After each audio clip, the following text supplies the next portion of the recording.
Comme annoncé dans les titres, la communauté internationale célèbre ce jeudi la journée mondiale du consommateur. Et pour en parler, nous avons sur notre plateau en direct M. Soumaro Ben Fally.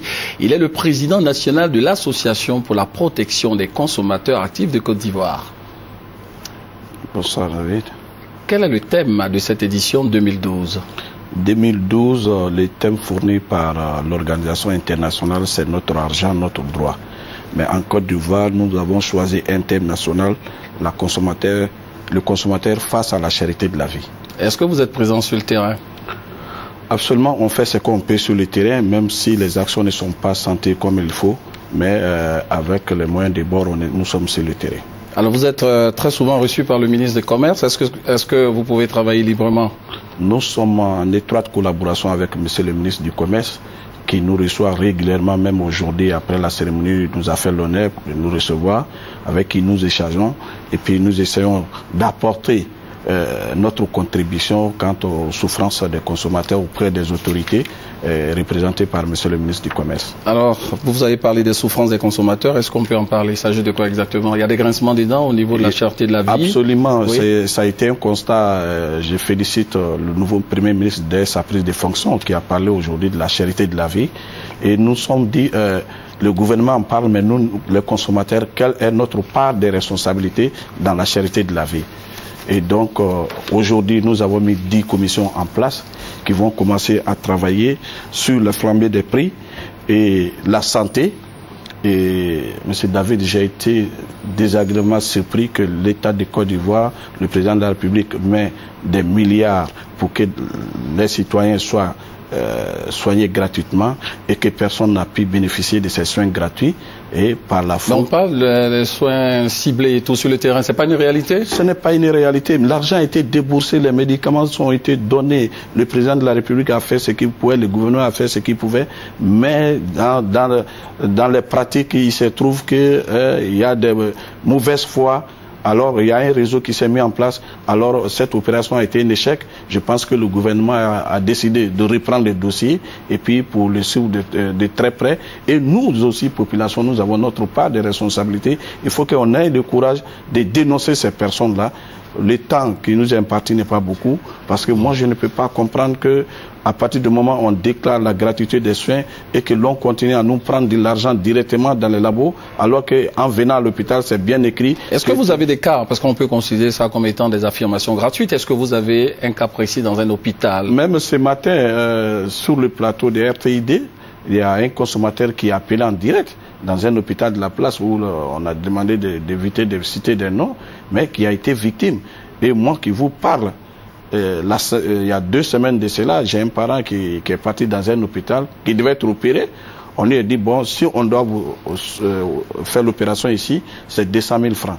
Mais si on doit aller à Bobo, on va faire 150 000 francs. Voyez-vous?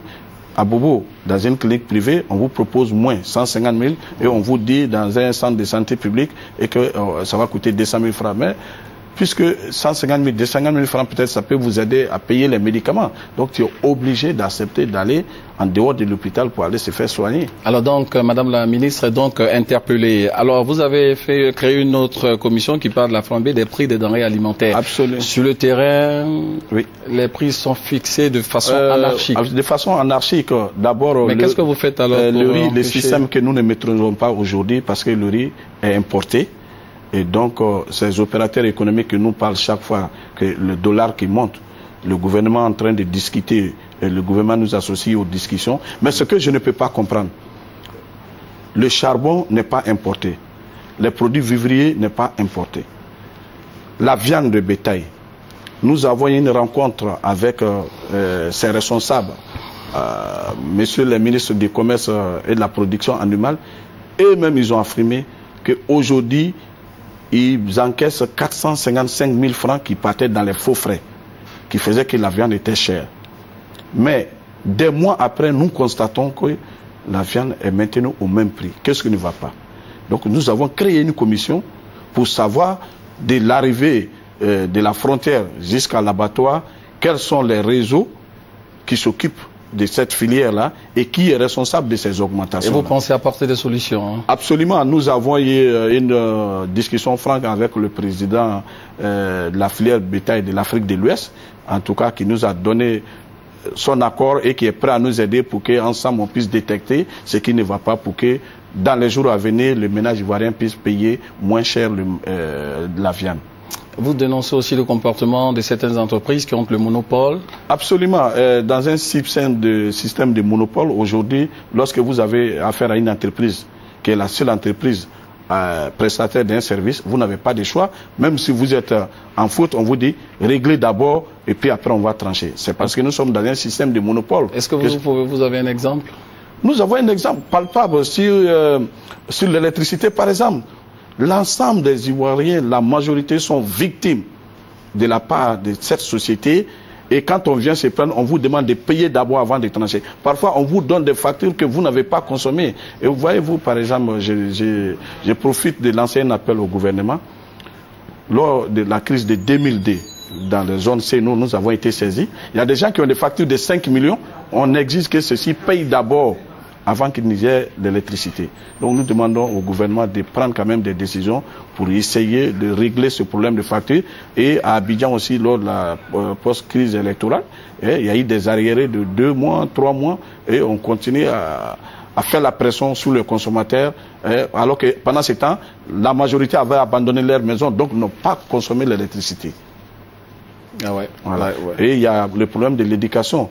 Oui, les 10 commissions qui ont été créées concernant l'éducation, ça concerne le changement ou modification des manuels scolaires. Par le passé, les livres que vous utilisez, votre 3e ou 4e petit frère pourrait utiliser les mêmes livres. Mais chaque année, on change la couverture. C'est une escroquerie. Il ne faut pas que ce gouvernement va se rendre complice. En tout cas, la rentrée prochaine, à partir de maintenant, qu'on évite de changer les livres. Parfois, on commence les cours, on vous dit non, ça, tel livre doit changer, donc vous êtes obligé d'être. Pourquoi? Qu'est-ce qui se passe chaque année? Là aussi, c'est une sorte de lutte contre la pauvreté. Ça rend aussi la vie chère à la population que nous sommes. Donc on met fin à ces modifications des manières de couverture seulement, et les livres utilisés cette année, l'année prochaine on ne peut pas l'utiliser. Ce n'est pas normal. Ça aussi. Donc nous avons créé une commission aussi qui est en train de réfléchir, et que nous allons remettre la semaine prochaine un livre blanc à monsieur le ministre du Commerce, et qui va présenter ça au gouvernement. Je pense que d'ici 2 ou 3 mois, avec la volonté politique, notre souhait que nos femmes puissent aller au marché avec des paniers et non des sachets. Mais il y a un autre problème, le problème de logement, des cautions de 12 mois, 15 mois, 2 ans, c'est pas une priorité Nous avons rencontré les responsables du ministère du Logement qui sont beaucoup avancés sur le dossier. Aujourd'hui, vous voulez une maison, on vous demande 15 mois. 1 an. Oui, non, ils vont au-delà de 1 an maintenant, 15 mois. La semaine dernière, j'ai été témoin. On demande maintenant 15 mois. Des maisons qui ont été construites alors que le paquet de ciment était à 1000 francs. Aujourd'hui, qui demande 15 mois pour que quelqu'un puisse avoir une maison chez lui. Quelqu'un qui a construit sa maison en 2011-2012, on peut comprendre que bon, celui-là a payé le ciment, tout était cher, mais des vieilles maisons qui datent de 30 ans, 40 ans, qui demandent, et dans des quartiers où le quartier n'est même pas loti, on vous demande 1 an. C'est-à-dire que lui-même, il n'est pas dans la légalité, mais il te demande 1 an. Il ne paye même pas l'impôt foncier à l'État de Côte d'Ivoire, mais qui demande 1 an. Heureusement que les responsables du ministère du Logement, ils sont beaucoup avancés sur le dossier, et comme l'Assemblée nationale s'est mise en place, c'est des dossiers qu'ils vont transmettre. Nous aussi, nous allons apporter notre contribution, que le prix du loyer soit fixé en fonction des quartiers et en fonction de l'âge de la maison. Oui, c'est important. Voilà. Nous allons y revenir. Alors, vous insistez, vous voulez parler des consommateurs face à l'information? Absolument. Oui. Le consommateur face à l'information, nous avons rencontré monsieur le ministre de la Communication, qui s'est montré très ouvert aux discussions, enfin à recevoir nos suggestions. Il s'agit aujourd'hui de la presse privée. Je me réjouis que pour la création des télévisions privées, qu'on a demandé 1 milliard de caution, ça va mettre du sérieux. Et aujourd'hui, vous avez beaucoup de journaux sur la place. On crée un journal, on recrute des gens, on leur donne une carte de presse, ils se payent eux-mêmes avec la carte de presse. Ça veut dire quoi? Ça veut dire quoi? Le journaliste qui sort matin, va à la recherche des informations, et il se paye lui-même quand il vient vous voir, même quand il y a des manifestations, même si vous n'invitez pas un journal, alors puisque lui-même il doit se payer. Vous mettez l'accent sur quoi? Il faut qu'on revoie les conditions de la création d'un journal. Il faut qu'une caution soit instaurée de telle sorte qu'on puisse décourager les plaisantins. Ça, vraiment, j'insiste là-dessus parce que ce que nous voyons aujourd'hui ne fait pas honneur à notre pays. Et l'Assemblée nationale qui s'est mise en place, nous allons saisir Monsieur le ministre de la Communication pour qu'il puisse avoir un projet de décret dans ce sens-là pour désormais la création d'un journal, ce qu'on doit faire pour mettre du sérieux, la caution qui va être instituée, ça va faire qu'aujourd'hui, ceux qui vont venir, ça sera des gens qui ont les moyens de payer les journalistes qui travaillent dans les journaux. Un appel à lancer?